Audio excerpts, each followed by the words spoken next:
चलो बच्चों शुरू करते हैं अपना पहला लेक्चर। पहला लेक्चर जो हमने रखा है वो रखा है इलेक्ट्रोस्टैटिक्स का। देख बेटा, अगर मैं बात करूं 100% फिजिक्स की तो तू मान के चल कि मोर देन 35 और 40% सिलेबस जो है, 35 और 40% सिलेबस जो स्कोरिंग सब्जेक्ट, जो स्कोरिंग पार्ट है वो है इलेक्ट्रोमैग्नेटिज्म से। इलेक्ट्रोमैग्नेटिज्म में क्या क्या आता है तेरा? इलेक्ट्रोस्टैटिक्स 1, इलेक्ट्रोस्टैटिक्स 2 जिसमें हम कैपेसिटेंस करते हैं, फिर आता है इलेक्ट्रिक करंट, फिर आता है मैग्नेटिज्म, फिर आता है EMI एंड AC। ये पूरा पार्ट तेरे को 35% दिलाएगा जेईई मेंस में। 35% मान के चल, अगर तू 60% से 70% पेपर ठीक ठीक कर लेता है जून वाले में, तो जुलाई वाले में तू फोड़ के आया भाई साहब, 90 के ऊपर भी आ सकते हैं, आएंगे। तो अपन को जून वाले में अगर तुम एक मीडियोकर एक एवरेज स्टूडेंट हो तो हमें प्लान करना है कि हम जेईई मेंस के फिजिक्स पोर्शन में 70% फोड़ के आए आराम से। अगर तू ऑलरेडी एक कंफर्टेबल पोजीशन में है तो हो सकता है तेरा जेईई मेंस के जून वाले अटेम्प्ट में ही काम हो जाए भाई साहब, 90 के ऊपर भी आ सकते हैं, आते हैं बच्चों के। मैं बात कर रहा हूँ केवल फिजिक्स पोर्शन की, and you should be thorough with that. हम क्या करेंगे, इनको बिट्स एंड पीसेस में तोड़ेंगे। समझना है कि हमें इलेक्ट्रोस्टैटिक्स 1 एंड 2 जिसमें तेरे 5 इंपॉर्टेंट लोग हैं, कूलम्स लॉ से पहले charge, Coulomb's law, electric field, Gauss law, electric potential and electric potential energy. ये तेरा 6 पार्ट हो गए मेजरली। अब बेटा तू समझ, इन 6 पार्ट्स को हमने 6 टॉपिक्स में डिवाइड कर दिया और उन टॉपिक्स को एक ही लेक्चर में कवर करने की कोशिश कर ली। लेक्चर लंबा हो सकता है, ऑब्वियस है यार। अगर तू इलेक्ट्रोस्टैटिक 1 और 2 की बात करता है, जो कि ऑलरेडी 12 से 15% ऑफ द सिलेबस है, वो 1.5 घंटा तो देना पड़ेगा भाई साहब। तो हम शुरू करते हैं। Will go through each and every topic, will go through each and every question जो बेटा जेईई मेंस में आए हुए हैं। अब देख होता क्या है, जेईई मेंस में क्वेश्चन आए हैं, तुझे सोल्यूशन किताबों में मिल जाएंगे, तुझे solution n number of video lectures में मिल जाएंगे। सोल्यूशन देख करके समझ पाना एक डिफरेंट चीज़ है। उस क्वेश्चन को देख के ये समझ पाना कि इसको सोल्यूशन करने के कितने तरीके हैं, वो तुझे आना चाहिए भाई। क्योंकि तुझे ये समझना है कि आने वाले समय में जो क्वेश्चन पेपर तेरे जेईई मेंस में आएगा, तुझे ये फंडा क्लियर करना है कि कैसे मैं उन क्वेश्चंस को अटेम्प्ट कर पाऊँ, कैसे मैं उन क्वेश्चंस को कंफर्टेबली एक अच्छे क्लासिकल तरीके से एनालाइज करके अटेम्प्ट कर पाऊँ। तो देख, पहला जो पॉइंट है बेटा, पहला जो हमारा टॉपिक रहेगा, हमने कवर किया है let's say Coulomb's law and charge. Coulomb's law क्या होता है बेटा? देख, बहुत सिंपल बात है, बहुत ही बकवास है। कूलम्स लॉ डिफाइन करता है इलेक्ट्रोस्टैटिक फोर्स। इलेक्ट्रोस्टैटिक फोर्स का मतलब है वो फोर्स जो चार्ज की वजह से होता है, बट वो चार्ज रेस्ट पे होना चाहिए। हमने कहा देखिए, फॉर्मूला क्लासिकल है, तुझे पढ़ रखा है, क्लास 12 का बोर्ड का एग्जाम दे रखा है, तुझे फॉर्मूला अच्छे से आता है। बट एक काम करते हैं, थोड़ा सा और समझते हैं इसको डिटेल में। समझ, कूलम्स लॉ को पढ़ने के भी 2 तरीके हैं, एक है तेरा स्केलर फॉर्म, एक है तेरा वेक्टर फॉर्म। अब बच्चे होता क्या है, हर क्वेश्चन में वेक्टर लगाने में comfortable, if you are comfortable in vector, जो तुझे होना चाहिए, तो भाई साहब तू हर क्वेश्चन को वेक्टर से कर और तू हीरो बन जा।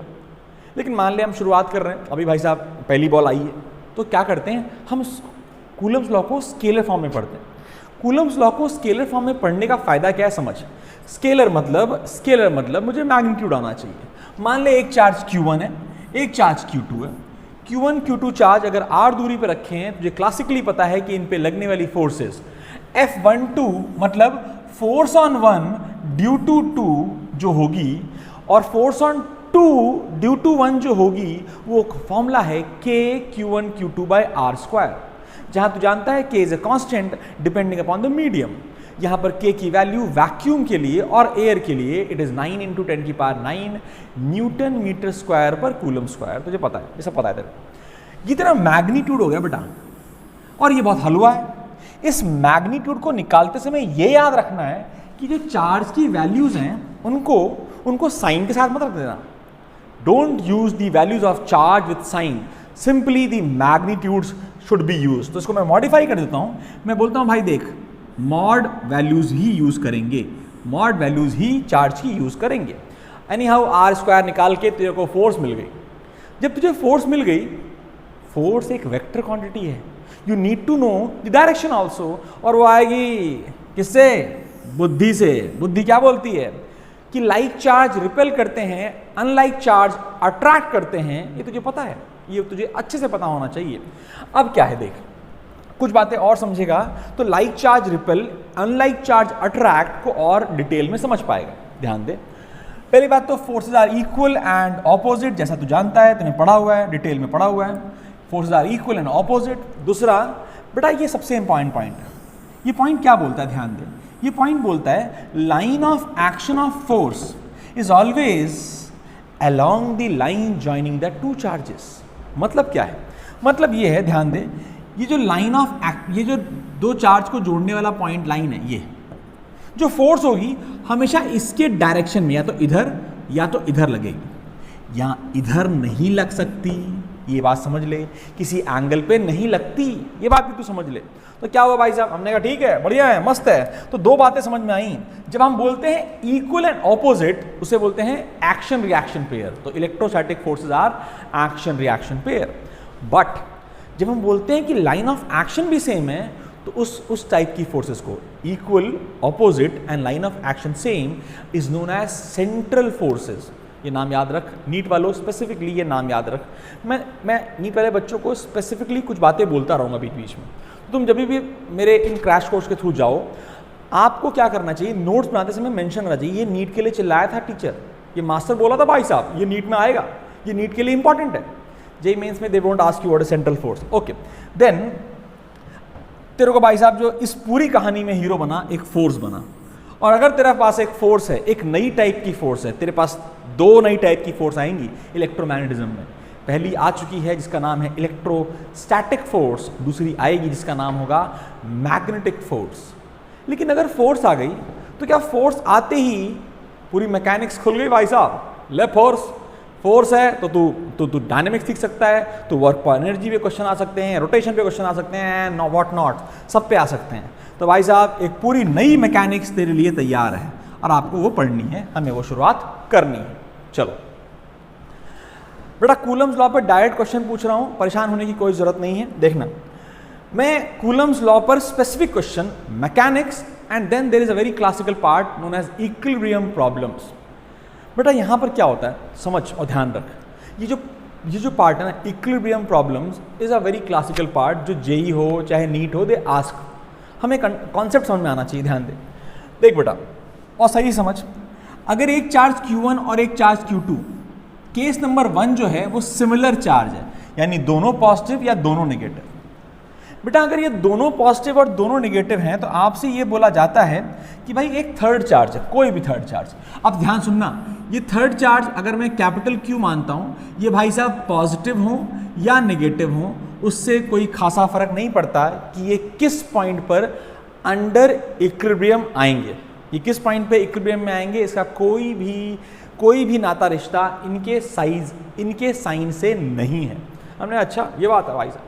अब देख कुछ बातें याद रख, तूने पढ़ भी रखा होगा कि Q1 और Q2 जब लाइक चार्ज होते हैं बेटा, तो देयर इज 3 पॉसिबल रीजंस जहां पर वो बैलेंस हो सकता है, इक्विलिब्रियम में हो सकता है। इक्विलिब्रियम का मतलब क्या होता है, एफ नेट क्या हो, एफ नेट हो 0। अब देख मैं क्या करता हूं, मैं 3 पॉइंट लेता हूं। Let's say will take 1 point in region 1, let's say point number A, एक पॉइंट हम रीजन 2 में लेंगे, let's say point number B, और एक पॉइंट हम रीजन 3 में लेंगे, let's say point number C। अगर बच्चों तुम्हें आता है तो मेंशन करो कि A, B, C में से कहां पर एक कैपिटल Q चार्ज बैलेंस हो सकता है, इक्विलिब्रियम में आ सकता है। कमेंट में आप लिखिए, मुझे पता है ऑलरेडी तुम अभी बोर्ड का एग्जाम दे के आए भाई साहब, तो तुझे ये आना चाहिए।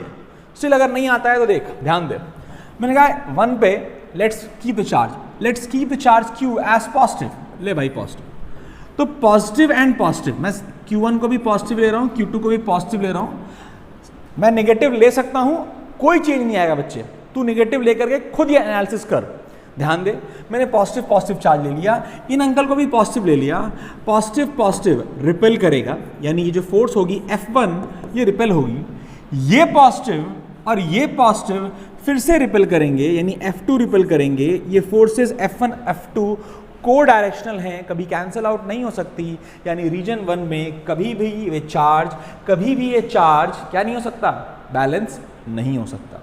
चलो एक काम करते हैं, C पॉइंट पर रखते हैं इसको, लेकिन इस बार ना Q को बोलते हैं भाई तू माइनस हो जा यार, नेगेटिव हो जा। अबे वहां पॉजिटिव यहाँ नेगेटिव, टेंशन नहीं लेना, मैं समझाने के लिए बोल रहा हूँ। पॉजिटिव एक बार ले रहा हूँ, नेगेटिव एक बार ले रहा हूँ, देख ध्यान दे। चलो positive negative attraction that is F2। देख बुद्धि चल रही है एकदम जबरदस्त तरीके से। फोर्सेस जब चार्ज ऑपोजिट सेंस का होता है तो अट्रैक्टिव होती है। Positive negative again attractive, that means again the forces are co-directional, will never cancel out and therefore it is very clear कि बैलेंसिंग ना हो पाएगी बाबू। तो भैया कहाँ पहुँचे? हमने कहा एक काम करते सर, बी पे जाते हैं और समझते हैं, तू कुछ भी ले ले, टेंशन मत ले, सब बकवास है, ध्यान दे। Q1 और Q पॉजिटिव ले ले भाई साहब। तो इसको थोड़ा सुंदर कलर से लिखते हैं। अरे भाई क्या ये F1 है? Yes repulsive. क्या ये F2 है? Yes sir repulsive. Okay, F2 F1 opposite direction में, यानी अगर ये भाई साहब किसी लोकेशन पे आए, किसी सुंदर लोकेशन पे आए, सुंदर लोकेशन मतलब इसके बीच में कोई एक ऐसी लोकेशन होगी जहां पर F1 F2 एक दूसरे को कैंसिल कर देंगे और ये इक्विलिब्रियम में हो जाएंगे, and that is the concept. तो अगर वो चार्जेस सिमिलर हों बच्चों, तो केवल region 2 that is between the two charges ही इक्विलिब्रियम आता है, और वो तुम निकाल पाओगे फटाफट, खटाखट। ओके, लेकिन अगर डिसिमिलर चार्ज हो जाए, डिसिमिलर का मतलब बेटा एक पॉजिटिव एक नेगेटिव, मतलब दोनों का प्रोडक्ट हमेशा एक नेगेटिव वैल्यू आएगी। अब इसमें खेल मजेदार है, मस्त है, तो फील करना मजा आएगा। खेल वही पुराना, मैंने एक पॉइंट ए लिया, एक पॉइंट बी लिया, एक पॉइंट सी लिया। देख मैं तेरे को नीट का एक क्वेश्चन बोलता हूं, please answer. What are the number of possible locations जहां पर क्यू चार्ज इक्विलिब्रियम में हो? A, option A 1 location, option A 1 location, option B 2 location, option C 3 location, option D never in equilibrium. क्या ही बकवास है, क्या लगता है? ए आंसर है कि बी? 3 या सी आंसर है? ए बी सी तीनों में से तीनों ऑप्शन सही हो सकते हैं क्या? प्लीज आंसर करें, लेकिन हम ध्यान देते हैं it is a classical question for NEET. मैं यहाँ पे लिख देता हूँ, ये नीट के लिए भी क्लासिकल है, ये जेई मेंस के लिए भी क्लासिकल है। समझ, क्योंकि नीट में पूछेंगे भाई साहब कितनी लोकेशन पर ये अंकल इक्विलिब्रियम में हैं, और जेई मेंस से पूछेंगे भाई साहब किस लोकेशन पर ये अंकल इक्विलिब्रियम में है। तो ध्यान दे कैसे करना। हमने कहा ए पर मान लो चार्ज को ले लो पॉजिटिव, ए पर Q1 रिपल्सिव। नाउ अगर इसे मैं पॉजिटिव ले रहा हूं तो मैंने कहा ये नेगेटिव होगा। ध्यान दे, ये मैंने पॉजिटिव लिया, ये पॉजिटिव लिया, ये नेगेटिव लिया, ये रिपल्सिव है और ये अट्रैक्टिव है, यानी F1 is repulsive, F2 is attractive. Let's go to this side, C पर आते हैं, ध्यान देगा बेटा, फटाफट करेंगे। तो F2 is this side, F1 is this side, okay, again possibility of balancing। अगर हम B पे बात करें, B पर आओ चार्ज, तुम कहाँ जाओगे? F1 रिपल्सिव इस डायरेक्शन में, F2 अट्रैक्टिव इस डायरेक्शन में, यानी कि कौन सी लोकेशन में कभी भी बैलेंसिंग नहीं हो पाएगी? रीजन नंबर 2 में बैलेंसिंग नहीं होगी। नाउ वी आर हैप्पी कि नीट का क्वेश्चन हो गया। क्या सर, केवल एक लोकेशन खत्म हो गई, यानी 2 पॉसिबल लोकेशन है जहां वो बैलेंस हो जाएगा। बच्चा खुश, बच्चे ने सीख लिया। बट आधी अधूरी नॉलेज आपने लगाया टिक 2 लोकेशन, और आधी अधूरी नॉलेज तुझे +4 तो नहीं देगी, बट यस -5 जरूर देगी, क्योंकि ये आंसर सही नहीं है। चल समझ, और याद रख कि तूने जेई में पढ़ना है, तेरे को नीट में पढ़ना है। क्या पढ़ना है कि बेटा 1 और 3 लोकेशन पे मैथमेटिकली अगर सॉल्व किया जाए तो इक्विलिब्रियम हमेशा उस चार्ज की तरफ आता है, इक्विलिब्रियम हमेशा उस चार्ज की तरफ आता है जिसका डैश कम होता है। What is dash? Think about it. मैंने कहा भाई मान लेते हैं Q1 और Q2 2 अंकल हैं। हाँ सर 2 अंकल तो हैं। अब इन दोनों अंकल को हम हल्का सा एक बात करते हैं इनसे। आइए अंकल, Q1 अंकल से पूछा, बोला देख भाई मैं ना mod value of Q1 is more than mod value of Q2, ऐसे मैंने बात करी। ध्यान सुन, मतलब एग्जाम्पल के तौर पे मैं बोलता हूँ तू 9 कूलम है, या 9 कूलम क्यों, तू 9Q है और तू -Q है। समझ आया? Q1 का मैग्नीट्यूड ज्यादा है Q2 से। अब देख समझ, ध्यान दे, F1 जो फोर्स होगी, समझ बेटा, क्या F1 फोर्स होगी 9q1 की वजह से? यस। और क्या 9q1 की वजह से जो फोर्स होगी उसके लिए दूरी कम होगी? Again yes. तो कुछ भी कर ले, कोई भी झंडे गाड़ ले, F2 से जब तू पूछेगा ना, तो बोला देख मेरा मैग्नीट्यूड कम है और मेरी दूरी ज़्यादा है, मेरा न्यूमरेटर कम है और डिनोमिनेटर ज़्यादा है, मेरी फोर्स ऑटोमेटिकली कम है। यानी इस रीजन में जिधर मैग्नीट्यूड ज़्यादा होता है उधर बैलेंसिंग नहीं हो पाती, मैथमेटिकली कभी हो ही नहीं सकती। इसलिए there is only one region जहाँ पर बैलेंसिंग हो सकती है, there is only one region जहाँ पर बैलेंसिंग हो सकती है, और वो रीजन है region 3, that is the region nearer to the charge having lower magnitude. शानदार टॉपिक। अगर आप चाहते हैं तो मैं इसको पूरा स्क्रीन पे ला देता हूँ एक बार, और आप अपने नोट्स बना लीजिए, क्योंकि ये बेटा देख, ये एक ऐसा कॉन्सेप्ट है जो तुझे कम से कम 4 नंबर देगा। बोथ मैं जेई मेंस में तो नहीं बोल सकता, बट नीट में it is a sure short question. Please फटाफट लिख लें, स्क्रीन पॉज कर दो, आगे बढ़ते हैं, ठीक है? कर ले क्वेश्चन एक भाई साहब। कॉन्सेप्ट क्लियर हो गया भाई साहब, कॉन्सेप्ट क्लियर हो गया, तुझे कोई भी क्वेश्चन आएगा तू कर लेगा, क्योंकि तुझे आइडिया लग चुका है कि अगर दोनों सिमिलर हुए तो केवल बीच में इक्विलिब्रियम आएगा, दोनों डिसिमिलर हुए तो इक्विलिब्रियम वहां आएगा जिधर मैग्नीट्यूड कम होगा। चलो गुड। अब ये क्वेश्चन आया है जेई मेंस 2019, बकवास क्वेश्चन है, एकदम ही बकवास क्वेश्चन है। ट्राई करोगे? चलो ट्राई करो, मैं भी ट्राई करता हूं, हम साथ साथ करेंगे। देखते हैं कितने लोग इसका सही आंसर कमेंट में देते हैं कि भाई ABCD में से कौन है। क्वेश्चन क्या है समझ ध्यान से, क्वेश्चन बहुत सिंपल है। देयर सम कहानी ऑफ एक्सेस खेल रहे हैं, हमने चलो खेलते हैं एक्सेस, हमने खेलना चालू किया। देख बेटा क्या क्या बोला गया 3 चार्ज हैं at distance so and so, if the net force experience by plus Q charge, मतलब जो प्लस क्यू चार्ज अंकल हैं वो यहाँ रखे हैं मैंने, कैसे? x बराबर 0 पे, कहाँ रखें? x बराबर 0 पे, और इन पर एफ नेट की वैल्यू क्या है? 0 है। चलो ठीक है, वेरी गुड। इक्विलिब्रियम प्रॉब्लम ही हुई क्योंकि इस पर नेट फोर्स 0 आई है। आगे बढ़ते हैं। नाउ जो आपका Q चार्ज है at a distance of d/2 है, यानी यहाँ पर स्मॉल q रखा है eight which distance of d/2 का मतलब है यहाँ x की वैल्यू d/2 है, and there is one more charge capital Q kept at a distance of d। अरे भाई साहब जी बकवास हो गया जी, एकदम बकवास। अगेन ये प्लस है, ये प्लस है, ये कितना है बेटा? ये है x बराबर d। देख मुझे बाकी लोग की चिंता करने की कोई ज़रूरत नहीं है, मुझे केवल इस बंदे की चार्ज की बात करनी है, इस बंदे पर नेट फोर्स निकालनी है और नेट फोर्स को 0 रखना है। शुरू हो जाते हैं। मैं इनको नाम देता हूँ 1, मैं इनको नाम देता हूँ 2 और ये एंगल 3। नाउ एक काम करते हैं, ध्यान दे, इस पर ये वाला फोर्स, क्योंकि तीनों ही पॉजिटिव है कि नेगेटिव है इसके बारे में कोई डिटेल नहीं पता, इस अंकल के बारे में कोई डिटेल नहीं पता और इस अंकल के बारे में ही पता करना है। तो एक काम करते हैं, हमने क्या किया, फोर्स निकालना चालू करें। तो what is F12? Sir K QQ by d/2 का square, this is the force. K QQ by d/2 का स्क्वायर F12 हो गई।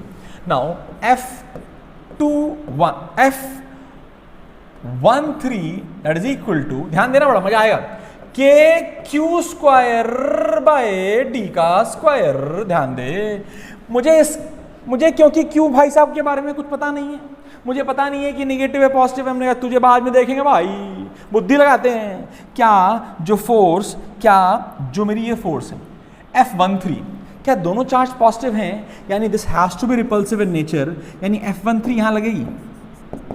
इंपॉर्टेंट, अगर इसे बैलेंस करना है यानी कि F12 यहां लगना चाहिए।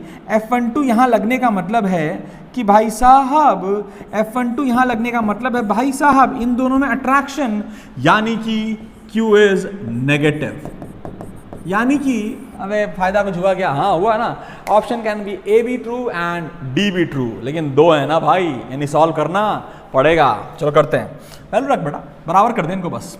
के Q Q D square 4, I hope you understand, is equal to K Q square by D square. D square ने डी स्क्वायर को मार दिया, के ने के को मार दिया, क्यू ने क्यू को मार दिया, क्या ही चल रहा है, क्यू की वैल्यू क्यू बाय 4। ये मैग्नीट्यूड है। अबे Coulomb's law, scalar form, magnitude आया केवल बुद्धि से आया, साइन, तो minus Q by 4 is the right answer. I hope तुमने सही किया होगा। हलवा क्वेश्चन है यार, ये क्वेश्चन जेई में आने का मतलब है जेई बोल रही है ले प्लेट पे इंजीनियरिंग कर ले आईआईटी से, तुझे करनी पड़ेगी। कैसे करनी पड़ेगी? इतना हलवा क्वेश्चन गलत नहीं होना चाहिए भाई साहब। चलो, कोई प्रश्न हो प्लीज कमेंट में रिप्लाई करो, मैं या मेरी टीम डिटेल में तेरे उस क्वेरी का आंसर जरूर करेगी। ठीक है भाई साहब, चलिए आगे बढ़े। ये हलवा है यार, भगवान ने चाहा ऐसा क्वेश्चन आया तो वो सबके लिए हलवा हो जाएगा। तो ऐसे क्वेश्चन काफी खतरनाक हो जाते हैं कई बार। चलो आगे, नेक्स्ट चले। ओके, नाउ ये क्लासिकल क्वेश्चन है। उसी साल एक मस्त क्वेश्चन आया जेई में।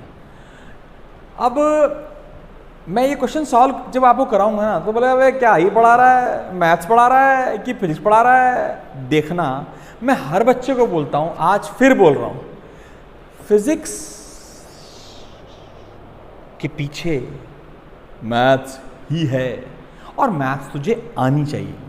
अब बायो वाले नीट वाले डर गए, अबे क्या ही बकवास चल रही है, कैसे ये बोल रहा है कि फिजिक्स के पीछे मैथ्स ही है। बेटा मैथ्स है, ये तुझे समझना होगा, तुझे ये चीज़ डिटेल में समझनी होगी। और if you want to understand, देख मैथ्स बहुत वास्ट है, लेकिन कम से कम इतनी मैथ्स आनी चाहिए कि हमारा काम चल जाए। मैंने 3 लेक्चर्स और बनाने का प्लान किया हुआ है जहाँ मैं तुझे एज अ नीट फेलो मैं तुझे मैथ्स की पूरी जानकारी दूंगा, जहाँ तू मेरे मैथमेटिकल टूल को समझ करके, हमारे मैथमेटिकल टूल्स को समझ करके you will be able to कोई भी क्वेश्चन को फोड़ने की हिम्मत रख पाएगा। चलिए क्वेश्चन देख, मस्त क्वेश्चन है बेटा। इस मस्त क्वेश्चन को पढ़ने से पहले हम एक कॉन्सेप्ट और पढ़ लेते हैं जिसे बोलते हैं चार्ज डेंसिटी। चार्ज डेंसिटी क्या होती है? 3 टाइप की होती है, एक होता है लीनियर, एक होता है सुपरफिशियल या एरियल, और एक होता है वॉल्यूमेट्रिक चार्ज डेंसिटी। तूने पढ़ा हुआ है बेटा कि चार्ज जो है, जो कूलम्स लॉ है, के Q1 Q2 by R square is only applicable for point charge. भाई साहब, अगर चार्ज एक रॉड पे रख दिया जाए, अगर चार्ज एक रॉड पे रख दिया जाए, ले भाई चार्ज आ गया, तो कूलम्स लॉ का राम नाम सत्य हो जाता है, वो सॉल्व नहीं किया जा सकता। तुझे करना क्या पड़ेगा तब? तुझे फिर लगानी पड़ेगी एक फिजिक्स जिसको बोलते हैं डेंसिटी का कॉन्सेप्ट। तूने 11th में मैं पढ़ाऊंगा मास डेंसिटी पढ़ा हुआ है, सिमिलर है बेटा चार्ज डेंसिटी। और चार्ज डेंसिटी भी 3 टाइप की होती है। अगर चार्ज 1D ऑब्जेक्ट पे है, किस पे है? 1D ऑब्जेक्ट पे, तो go for lambda that is equal to dq by dl और simply equal to q by l। मतलब समझ, अगर मैं इसे q चार्ज दूं, उसकी लेंथ हो लेट्स से कैपिटल L, तो बेटा लैम्डा की वैल्यू होगी q by capital L। Similarly अगर मैं छोटा सा पोर्शन पकड़ लूं, छोटा पोर्शन कितना बड़ा? ओ बहुत छोटा, dl, क्या? dl, तो इस पे चार्ज क्या होगा? dq। लेकिन अगर चार्ज डेंसिटी कांस्टेंट है तो भाई साहब lambda is equal to dq by dl and is equal to q by l। Similarly तुझे एरियल चार्ज डेंसिटी और वॉल्यूमेट्रिक चार्ज डेंसिटी के बारे में पता होना चाहिए, होगा ही होगा, जो मैंने आपके सामने सिखाया। Okay, before I go and attempt the question, I also want you to tell about elemental portions जो आप चूज करते हैं। फॉर एग्जाम्पल बेटा, लेंथ में तो हमेशा dl यूज करेगा, लेकिन अगर तुझे कभी तुझे एलिमेंटल एरिया पकड़ना पड़ जाए, समझ, ध्यान समझ, और बहुत इंपॉर्टेंट ट्रिक है ये। देख बेटा, मान ले एक सर्कल है, वो स्फेयर है, क्वेश्चन में स्फेयर है, ये क्या है? सर्कल है। मान ले इसका रेडियस कैपिटल R है, मुझे एलिमेंट लेना है, कितनी दूरी पे? R दूरी पे जा करके मुझे गोला बनाना है और उसकी थिकनेस मुझे लेनी है dr। तो बेटा ये जो गोला, ये जो रिंग बन के आई, ये रिंग, इसका एरिया कैसे निकालेगा? सर क्या ही फर्जी क्वेश्चन है, 4th क्लास के बच्चों को भी आता है। Area will be pi r plus dr का स्क्वायर माइनस पाई r का स्क्वायर। बाइनोमियल लगाना चाहिए, आना चाहिए बेटा। पाई r या 9 साल नीट वालों के लिए क्या हलवा कर दूं इसको? देख, pi R square plus D R square plus 2r dr minus pi R square. क्या ही चल रहा है भाई साहब। dr बोलता है मैं तो वैसे ही बहुत छोटा हूँ, तो मेरा स्क्वायर बहुत ही छोटा होगा। तो हमने कहा हाँ ये बात तो सच है, ये बात तो सच है। तो टाटा, ये टाटा हो गया। अब क्या हो गया, pi R square plus 2 pi R D R minus pi R square, tata and tata. तो एलिमेंट डी ए, जो ये एलिमेंट एरिया आया बेटा, वो आया 2 pi R D R. Feel कर, 2 पाई आर क्या था, circumference of the inner surface जो आपने ली, into the width is the elemental area. तो अगली बार से इतनी बकवास नहीं करना है। Circumference into elemental area, 2 pi R in elemental length, 2 pi R D R. I hope important है, प्लीज इसे छाप लो पॉज करके। ये कॉन्सेप्ट है circumference into D R will give you D A. क्या देगा बच्चे, डी ए। ठीक है, क्या ही पढ़ा रहे हो, वही पढ़ा रहा हूं, ध्यान दे। ये हो गया जब हम एरिया की बात करते हैं। अगर बात करने लगते किसकी बात करते हैं, वॉल्यूम की, जो कि इस क्वेश्चन में देखते हैं। क्वेश्चन पढ़ बेटा, charge is distributed with in a sphere of radius r with a volume charge density. Volume charge density को pr लिखा है, हम उसको रो r करेंगे। सुंदर लगता है देखने में, सब कुछ सुंदर लिखना आना चाहिए। मैं एक बात अपने बच्चों को बोलता हूं, अगर प्रश्न देखने में सुंदर हुआ तो हो जाएगा, गारंटी है, क्योंकि तेरा डर तुझ पर हावी नहीं हो पाएगा। आधे पन्ने क्वेश्चन है, उसके बाद आंसर इतने बड़े बड़े लिखे हैं, बच्चा डर गया, सॉल्व ही नहीं किया। तो क्वेश्चन को स्टेप बाय स्टेप कर, तोड़ना सीख, और हर क्वेश्चन को अपने कंफर्टेबल फॉर्म में लाना सीख। तो क्वेश्चन देख बेटा, density is not constant. Clearly बेटा वो r पे डिपेंड कर रही है, r which is the distance measured from the centre of the sphere. यहां पर a और छोटा a कांस्टेंट है। अगर पूरे स्फीयर पर हमने चार्ज दिया कैपिटल Q, यानी पूरे पे कैपिटल Q चार्ज है बेटा, ठीक है। तो आपसे पूछा है what is the radius of the sphere, ये पूरा r क्या है। हमने कहा टेंशन तो लेंगे हम भाई साहब, टेंशन नहीं लेनी हमको। हमने कहा रेडियस क्या है, ले सर r है। हम तो कहे बड़े खुश हो गए, रेडियस r है। अब समझ बेटा, पूरे सरफेस, पूरे वॉल्यूम में चार्ज Q है, तो उसको कैसे निकालेंगे। हमने कहा एक काम करते हैं, इससे हम, ये कलर सही नहीं है, इससे हम r दूरी पे जाते हैं, छोटा r, किस दूरी पे जाते हैं बेटा, छोटे r दूरी पे जाते हैं। और अब मैं एक सर्कल नहीं बना रहा हूं, क्या बना रहा हूं, स्फीयर। क्या बना रहा हूं, स्फीयर। और अब मैं छोटा सा आगे और जाता हूं। देख बेटा, छोटा मतलब कितना छोटा, अरे बहुत छोटा, 0.000000001 mm की विड्थ, बहुत छोटी बेटा, dr। तो बेटा ये एक हॉलो स्फीयर बन के आ जाएगा। अब मुझे इस हॉलो स्फीयर का वॉल्यूम चाहिए। अगर मैं इस हॉलो स्फीयर का वॉल्यूम निकाल पाया तो मजा आ जाएगा। वॉल्यूम निकालना बड़ा आसान है। dv जो वॉल्यूम होगा बेटा वो होगा 4/3 पाई r प्लस डी आर का क्यूब माइनस 4/3 पाई r का क्यूब। जब तुझे सॉल्व करेगा तो मजा आ जाएगा। ये आएगा 4 पाई r square, that is the surface area of the inner sphere into D R. जब हम बात करते हैं एरिया निकालने में तो हम लेंथ इंटू डी आर करते हैं। जब हम वॉल्यूम निकालते हैं तो हम एरिया इंटू डी आर करते हैं। याद रख, इसको तो सॉल्व कर सकता है, तुझे याद भी रखना है। Now this is your D V, okay.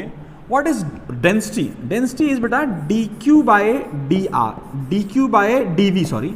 तो डी क्यू कितना हो गया बच्चे, ये हो गया रो डी वी। ये कितना हो गया, ध्यान देना बेटा, डी क्यू की वैल्यू कितनी हो गई, रो हमारे पास अवेलेबल है, a by R square E की power -2r by a, D V is 4 pi R square D R. R square ने आर स्क्वायर को टाटा किया, डी क्यू कितना आ गया बच्चे, डी क्यू की वैल्यू आ गई a इंटू ई की power -2r by a, 4 pi D R. अब करना है वही जिसे कहते हैं सांप, और हमारा इंटीग्रेशन, कोई टेंशन ना ले, सब बकवास है। इंटीग्रेशन कर 0 से लेकर के q तक। अब यहाँ बेटा यहाँ पर कौन कौन वेरिएबल है, देख ये r वेरिएबल है और यहाँ dr है। तो क्या कर, इसको a को 4 को पाई को बाहर निकाल ले, इंटीग्रेट कर e⁻²r/a dr from 0 to capital R। फटाफट करते हैं, टाइम वेस्ट नहीं करते हैं। क्या हो गया ये, a4 पाई e⁻²r/a अपॉन -2/a। क्या ही कर रहा है मास्टर, बेटा छोटा छोटा इंटीग्रेशन कर रहा हूँ। e⁻ax का इंटीग्रेशन होता है e⁻ax अपॉन a, वही किया है मैंने, ध्यान दे। यहाँ पर a कांस्टेंट जो है वो -2/a है। अब और आगे बढ़ते हैं। क्या नेट चार्ज का इंटीग्रेशन तूने निकाला, वो कितना है, कैपिटल Q, और वहाँ सॉल्व करते हैं 4 पाई a, उनको भी निकाल लो। क्या -2 इंटू a, अब यहाँ रख बेटा e⁻²r/a minus e⁻0 that is 1, दोनों रखेंगे ना बेटा, तो कितना हो गया, Q कितना हो गया बच्चे, -2 पाई a ब्रैकेट में e⁻²r/a प्लस नहीं -1। हमने कहा सही जा रहे एकदम, सही जा रहे एकदम। एक काम करते हैं, यहां से r निकालना है, तेरी मैथमेटिक्स का साथ देनी चाहिए। तो कैसे निकालेंगे देख, मैं इसको लिखता हूं फटाफट। e⁻²r/a कितना हो गया बच्चे, ये हो गया, इसको इधर लाए तो 1 माइनस q/2 पाई a। ठीक है, सही है ना, बकवास है। कितना हो गया, तो कितना हो गया, e⁻²r/a कितना हो गया, ये हो गया 1/1 माइनस q/2 पाई a। अबे इन्वर्स कर दिया दादा, यहाँ माइनस साइन था, नीचे ले गए, ये पूरा नीचे आ जाएगा, वही किया है। अब मुझे e को गायब करना है, तो क्या हो जाएगा बेटा, e को यहाँ लाएंगे तो क्या आ जाएगा, 2r/a equals to ln of 1/1 minus q/2 pi a। ठीक है, r आ चुका है, कितना आया यार, r is equal to a/2 ln 1/1 minus q/2 pi a। बोलो बे, ये फिजिक्स का क्वेश्चन है, कहाँ से है फिजिक्स का क्वेश्चन, कहीं से फिजिक्स का क्वेश्चन नहीं है, ये प्योरली एक मैथमेटिकल इंटीग्रेशन का क्वेश्चन है। इंटीग्रेशन जेई मेंस वालों तुम्हारी फोड़ू होनी चाहिए भाई साहब, तभी आएगा मजा। और देखिए फर्जी क्वेश्चन 4 नंबर दिला दिया तेरे को, फर्जी है एकदम। एक काम करो, मैं इसको छोटा करता हूं और please go through this question again. I hope visible होगा, हाँ विजिबल है। ये बेटा देख, करना तुझे ही है, और ये कोई डिफिकल्ट नहीं है जो आपके सामने लिखा है, अच्छे से आना चाहिए। ठीक है, कोई प्रश्न हो प्लीज मेंशन इन कमेंट, मैं अलग से टाइम निकाल के उन पर रिप्लाई करूंगा, डोंट वरी अबाउट इट। आगे बढ़ो, कोई डिफिकल्ट नहीं बच्चे, मैं तेरे को सही बोल रहा हूं। इंटीग्रेशन से डरना नहीं है, और इंटीग्रेशन के फॉर्मूले से काम चलाना है। बायो वालों, खौफ का नाम इंटीग्रेशन होता है तुम्हारे लिए। तो तुझे करना क्या है यार, इंटीग्रेशन पे थोड़ी मेहनत कर ले। मेरा एक लेक्चर है इंटीग्रेशन पे यूट्यूब पे, मैं कोशिश करूंगा उसको और रिफाइन वे में तुम्हारे लिए बना करके डलवा दूं, उसे देख। जितने भी फिजिक्स में इंटीग्रेशन रिक्वायर्ड हैं वो मैं बच्चों को सिखाता हूं हर साल, सारे तुझे आने चाहिए, क्योंकि नीट का पेपर में भी ये क्वेश्चन एक प्रोमिनेंट एक पॉसिबल क्वेश्चन है। चलो आगे बढ़े, चलो नेक्स्ट। अब बेटा कॉन्सेप्ट ऑफ शेयरिंग चार्ज, हम 4 चार्ज खेल रहे हैं, केवल 4 चार्ज खेल रहे हैं बेटा, चार्ज और कूलम्स लॉ। अब शेयरिंग चार्ज के बारे में समझ, तुझे पता होना चाहिए, वैसे बकवास है, समझ बेटा। अगर शेयरिंग का कहना क्या है, मैंने कहा बेटा मान ले यू हैव आइडेंटिकल स्फीयर, एक स्फीयर ए है, एक स्फीयर बी है और एक स्फीयर सी है। समझा रहा हूं बेटा, so that you can simply solve this question. A B C 3 identical spheres हैं, आइडेंटिकल नहीं हुए, कहानी का जो सिनेरियो है वो अलग हो जाएगा। पर क्वेश्चन में आइडेंटिकल ही लिखे हैं, तो मैं तुमको पहले वो सिखा रहा हूँ, समझो ध्यान से। मैंने कहा भाई ए पर 10 कूलम का चार्ज, समझ, बी पर 8 कूलम का चार्ज, सी पर -18 कूलम का चार्ज। सर नेट चार्ज कितना है सिस्टम के पास? अगर इन तीनों को सिस्टम बना दें, नेट चार्ज कितना? अगर तुम जाग रहे हो तो बताओ नेट चार्ज कितना? 0 है भाई। 10 + 8 - 18 इज 0। लेकिन कहानी बड़ी मस्त है। मैंने कहा एक काम करते हैं भाई, थोड़ा मिल के आते हैं दोस्तों से अपने। ए ने कहा भाई मैं गया और बी के गले मिल गया, ओके, यानी ए ने गले मिला बी के, ओके, फिर बी मिला गले सी के, बहुत बढ़िया, बी मिला गले सी के, और सी ने कहा चलो हम ए से गले मिलके आते हैं। वाह भाई वाह। जब ये गले मिलने का पूरा कार्यक्रम खत्म हुआ तो लोगों ने पूछा, जेई वालों ने पूछा इंडिविजुअल चार्ज अब कितना है? तो परेशान मत हो, ध्यान दे, सुन बेटा, आइडेंटिकल होंगे तो जब वो टच करेंगे तो वो टच करने के बाद जब सेपरेट करेंगे तो अपना नेट चार्ज डिवाइड बाय 2 लेकर के जाएंगे। क्या बोला मैंने?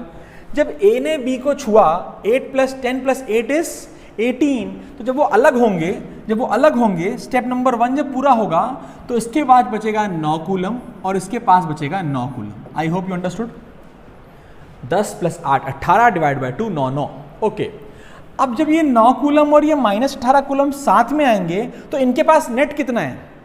9 - 18 दैट इज -9। जब वो सेपरेट होंगे तो इसके पास कितना बचेगा? -4.5 कूलम, उसके बाद बचेगा -4.5 कूलम। ओके, समझ आ रहा है, एकदम सही है। अब ये ना अलग कलर से लिखता हूँ बेटा, क्योंकि पहले स्टेप जो पहला स्टेप हुआ वो हो गया तेरा, जब ए ने बी के साथ हाथ मिलाया, जब इन दोनों ने हाथ मिलाया -18 + 9 9 बचा, -9 बचा, डिवाइड बाय 2 बचा, -9/2 बचा, इस पे 9/2 बचा माइनस, इस पे 9/2 बचा माइनस, बहुत बढ़िया, सही है। उसके बाद क्या हुआ? उसके बाद ये हुआ, इस पे 9 कूलम है, इस पे -9/2 कूलम है। हमने कहा चलो मिलाते हैं हाथ, जैसे मिलाया हाथ, लेकिन बोला मेरे पास नेट कितना है? 9 - 9/2, that means you have 9/2 as a system. You have 9 -9/2 means 9/2 है तेरे पास सिस्टम के पास, तो इंडिविजुअली कितना लेके बैठेंगे? 9/4 कूलम, 9/4 कूलम। तो ए के पास इवेंचुअली बचा 9/4 कूलम, बी के पास बचा -9/2 कूलम, और सी के पास बचा 9/4 कूलम। तुम ऐड करो, अभी भी 0 आना चाहिए। 9/4 9/4 इज 9/2, प्लस वाला माइनस वाला 9/2, that is equal to 0। Feel आया? इंपॉर्टेंट है, एक्सट्रीमली इंपॉर्टेंट। बट ये प्रोसेस केवल और केवल कब एप्लीकेबल है बच्चे? जब वो आइडेंटिकल हो। अब as a homework, as a do it yourself, that is, अगर पहले हाथ मिलाने का प्रक्रिया अलग हो जाए, ए ने हाथ मिलाया सी से, सी ने हाथ मिलाया बी से, बी ने हाथ मिलाया ए से, तो बताना कमेंट में बताना कि भाई साहब ए पर नेट चार्ज कितना बचेगा, बी पर कितना बचेगा, सी पर कितने बचेगा। शानदार क्वेश्चन, ठीक है भाई साहब, छाप लो, प्रॉब्लम को छाप लो, और let's go ahead with the problem जो कि जेई ने दी थी 2018 में। जेई मेंस ऑनलाइन में ये पेपर आया था। हलवा है तो आराम से कर सकता है, हटाते हैं इसको। अब बेटा देख, कुछ नहीं है, एकदम बकवास है। 2 identical conducting spheres A and B carrying equal charges, यही कि हमने कहा ठीक है, they are separated by a distance much larger than their diameter, that means they can be taken as point charges, and the force between them is F. Okay. A third identical conducting sphere is uncharged. Sphere C is first touched to A, then to B, and then removed. As a result, the force between A and B would be equal to.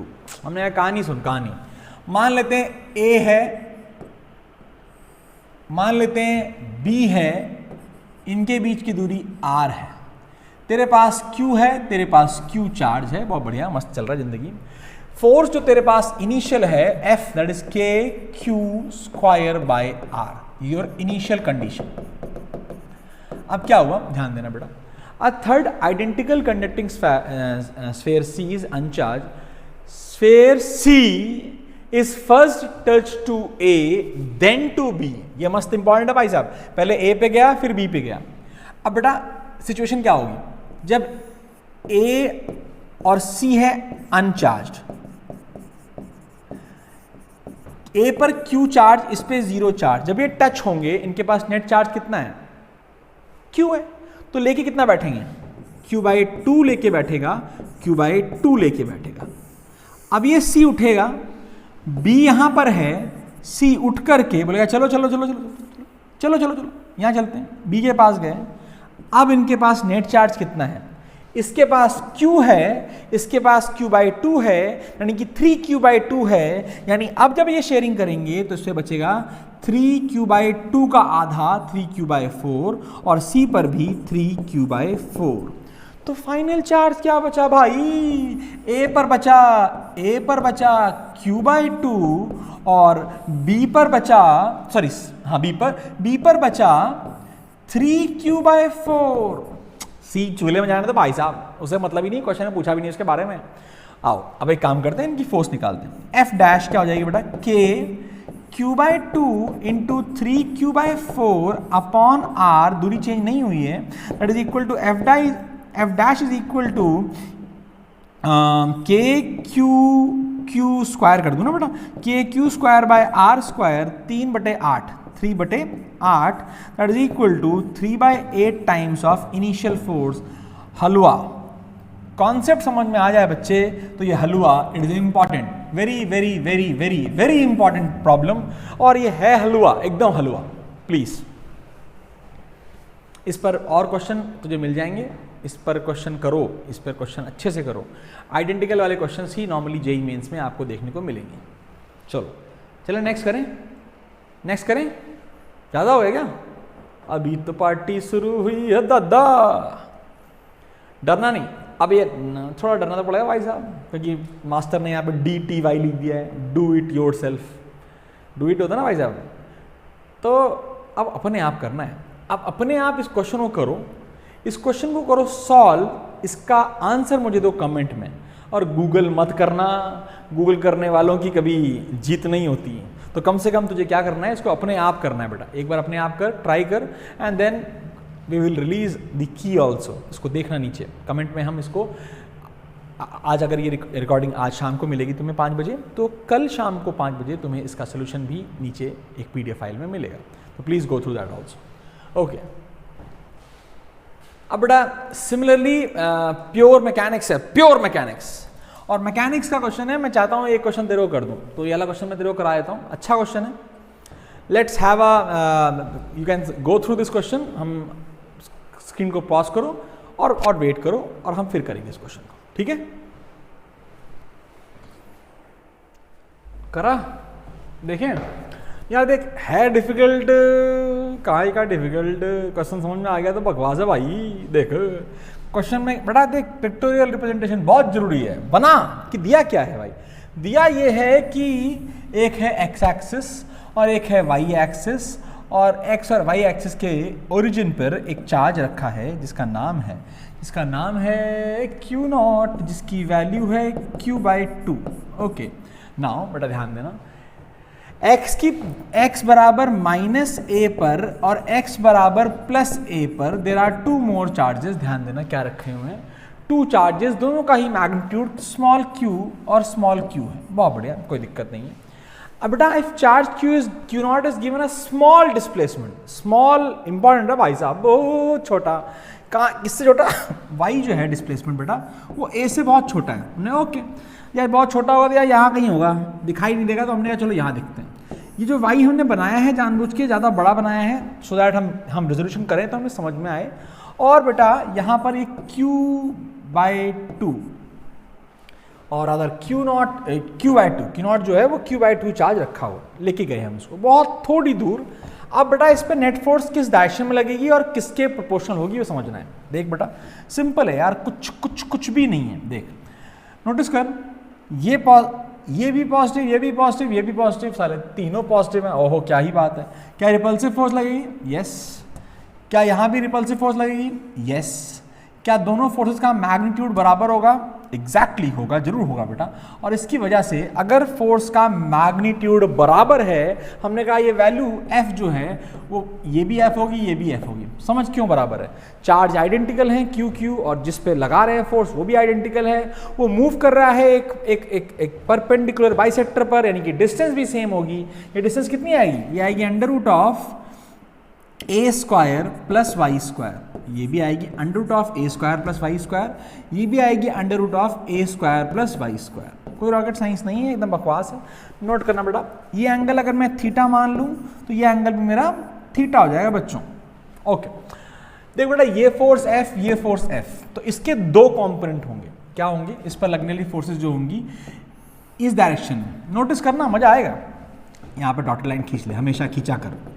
क्या ये भी angle theta, ये भी angle theta, तो ये हो गया F cos theta, और ये हो गया F cos थीटा, और ऊपर आ गया F sin theta plus F sin theta.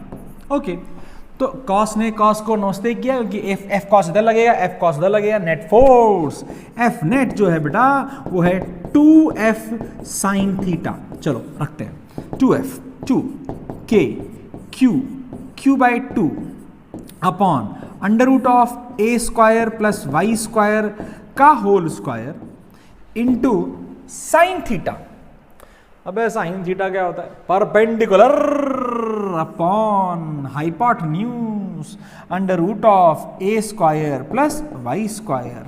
तो मेरे बच्चों, what is F net coming out to be? F net की वैल्यू जो आई बड़ी सुंदर आई, ध्यान देना। 2 ने 2 को मार दिया, K Q square Y upon A square plus Y square की पावर 3/2। नाउ ए जो है बहुत बड़ा है वाई से, therefore A square plus Y square is approximately equal to A square. तो बच्चे एफ नेट की फॉर्मूला क्या आ गया? नोटिस कर, K Q square Y by A cube. तो F net is proportional to Y. कौन सा आंसर सही है? कौन सही है भाई साहब?